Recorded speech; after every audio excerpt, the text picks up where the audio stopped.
Hello everyone, welcome back to the series of Introduction to Salesforce Commerce Cloud.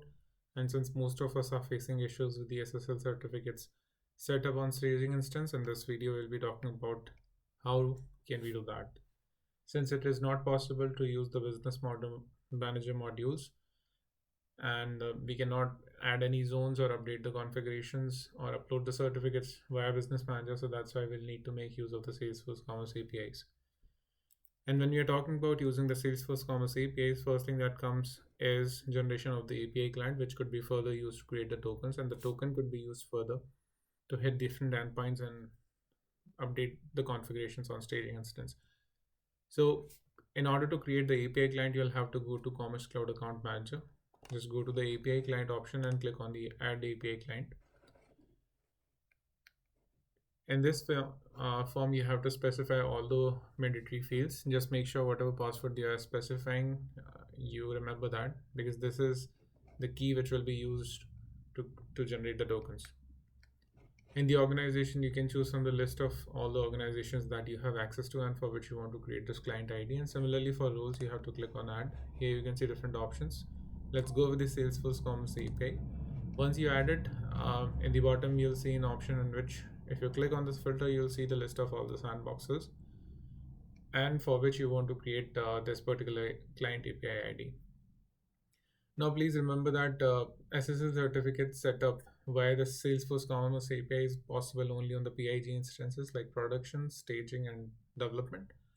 And since on production and development, we have this module available in Business Manager, we prefer it only for the staging instance. One thing that we need to focus on in this client ID generation is the allowed scopes. And here, since we are talking about updating the certificates on zones, so that's where we need to provide the access for the CDN zones.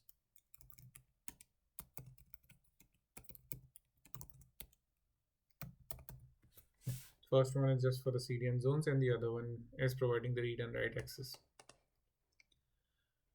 As far as the token endpoint auth method is concerned, we'll go with the client secret post and the access token format will be JWT. Once you save this information, you'll see the API client ID has been generated and this ID along with this password will be used to create the tokens. Now we are done with the API client creation. Next thing will be, we'll have to go back to the sandbox and under the administration option, you can see the select Salesforce Commerce API settings. Just go for that. Here we see two different options. First one is the short code and the other one is the organization ID. Usually it should be already available here. If it's not, then you'll see a generate button right next to it. Once you click on it, you'll see the short code and the organization ID will be automatically generated. Now, this short code is specific to the realm. So you'll notice that it's the same across different instances, PIGs as well as SIGs. While the organization ID, it has its own format, and this format varies based on the kind of sandbox that you're using. But the general format for the organization ID is FECOM, which is a prefix. After that, you'll see your realm ID, and after that, that'll be the instance ID. Now, instance ID could be different based on the kind of sandbox that you're using. If you're using the on-demand sandbox, it will be a 3-digit number. If you're using the POD or the legacy sandboxes, it will be S, then 2-digit number, and for all the PIGs it will be either STG, DEV or PRD. So once we have this detail, the shortcode and the organization ID, next thing that we need to do is the authorization. That means we need to create a token for that. So there are multiple ways to do it. You can just directly use the Unix commands to do it, or you can use some tools like Postman. So here I'm using the Postman tool, and here you can see we have multiple. So in Salesforce Commerce Cloud, when you're talking about either SCAPI or Salesforce Commerce API, there are multiple ways to generate the tokens. And these tokens have different scopes and different uses. When we are talking about updating the SSL certificates, we need to make sure that we are generating the admin auth token, for which you can see the URL will be something like this. The authorization method would be basic authorization where we need to provide the username. Then this username will be the client ID that we have generated. And the password will be the password that we use to create that.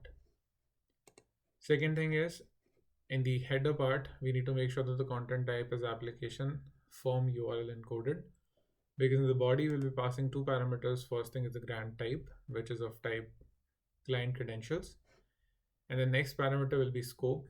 Scope has different values. First thing that we push as part of the scope is the type of API that you are using. So for instance, when we are talking about SCAPI, it's Salesforce Commerce API, separated by colon, then the realm ID for which you want to generate this token, underscore instance ID. So for instance, right now we are trying to do it with the staging instance. So the STG is the instance ID for us. Then there's a space and the scope. So the scope for this token should be SFCC CDN zones with read and write access. Once we are done with this, we just simply need to hit the send button and you'll see the token has been generated.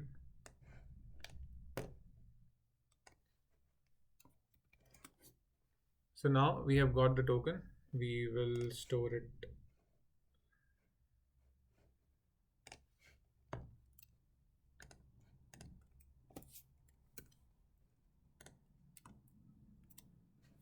Now, once you have created the token, the second step would be that when you're using the staging instance, before we start working on the zones, let's check whether any zone is available on the staging instance or not. It could be possible that there is zone existing, and on top of that, you can directly upload the certificates. So before moving on to that part, let's try to fetch the zone information. In the collection, you have to, so we have this collection where you have the URL will be in the format of shortcode, API Commerce Cloud, Salesforce.com, CDN zones. These endpoints, we can directly get it from the Salesforce documentation. You have to simply pass the organization ID and the shortcode. So the shortcode is basically the code that we have got from the business manager and the organization ID as well. Under the authorization, whatever token that we have got as part of the authorization response, that is to be passed. In the header, we need to make sure, actually nothing is needed in the header actually, because authorization header we have, a token we have already passed as part of the authorization bearer token here.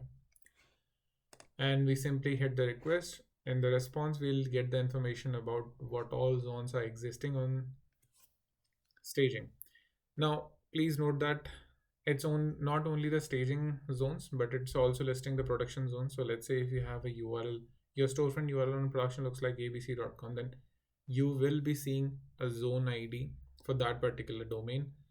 With the name abc.com, there will be some domain which you will be getting as part of this response that you're trying to get for staging. It's normal because the domains, because the zones are shared across the realm. So under the PIGs, you'll find all the domains and the zones when you're requesting for the fetching the zone. And the same thing you might have noticed when you are working on, so let's say whenever you're importing any zones or you are importing any certificates on production, the same will be visible on the development as well.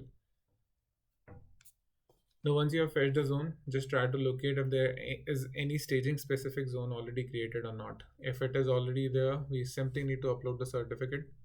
But if it's not there, then the next API that we'll need to call will be the create zone API, in which we need to, like, again, the URL format will be something like shortcode and organization ID. Endpoint will be definitely stored from zones. Authorization, again, you have to pass the token for that. In the header, you have to make sure the content type is of type application JSON. And in the body, you will be passing the domain name for which you want to create a zone. So for instance, here with the domain name cc-sscctools.com, you are trying to create. And as soon as you hit the send button, it will be automatically created. So the zone will be created specific to staging instance. And to make sure that this zone has been created, you can again make a request using the fetch zone, and that you should be able to see the request and the zone name that you have specified in the create zone request. Now, once we have created the zone, the next step would be to upload the certificate on that zone. So for that, we'll be using this endpoint in which we have to specify the shortcode, organization ID, and the zone ID will be part of the response that we have got from the previous step when we tried to fetch the zone after creating it. So these are the three URL parameters we need to pass. In the authorization, again, we'll be using the same token that we generated as part of the authorization. content type again will be typed application JSON, because in the request body will be providing the host name against the certificate. Now the host name will be the name of the staging, like the host name of the staging URL that you're trying to put, and the certificate will be the SSL certificate that you want to push into the staging instance. So once it has been done, and the response we get as status 200. Now the next step is the staging certificate has already been uploaded. Next step is to redirect the traffic from your existing staging URL to the newly created host name and the certificate that you have uploaded to that. So for that, what we need to do is just make a call for the get certificate URL, in which you have to specify shortcode organization ID, zone ID, endpoint will be certificates.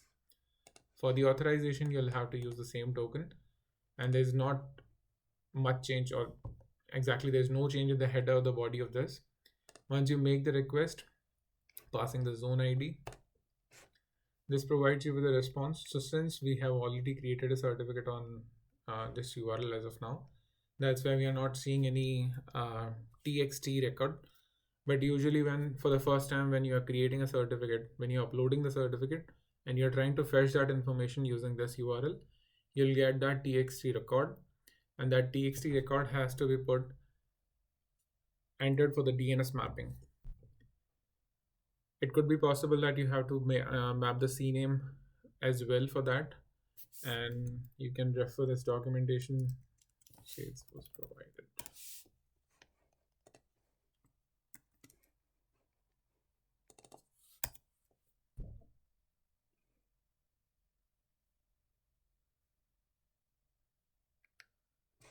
Yeah, so usually this is the type of format of the TXT record that you'll see, and this is to be mapped in something like this: CF custom host names, then the URL in TXT, and this is the ID that you'll be getting as part of the get certificates column.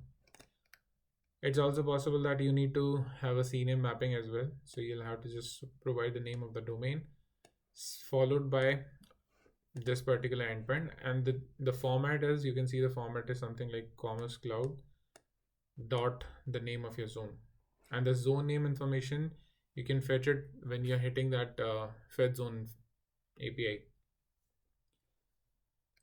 So once you are done with this, it takes around 6 to 7 hours for the DNS lookup to happen, but it's also possible to trigger that manually. So within 30 to 40 minutes, you should be able to see, and the traffic will be there again on the staging instance with the updated SSL certificates. I'll be providing this link in the video description itself. I hope this video helps you understand how the SSL certificates can be installed for staging instance. In case you guys have any questions or concerns, please reach out over sfcc.queries@gmail.com, or you can also post your comments on the video. Thank you.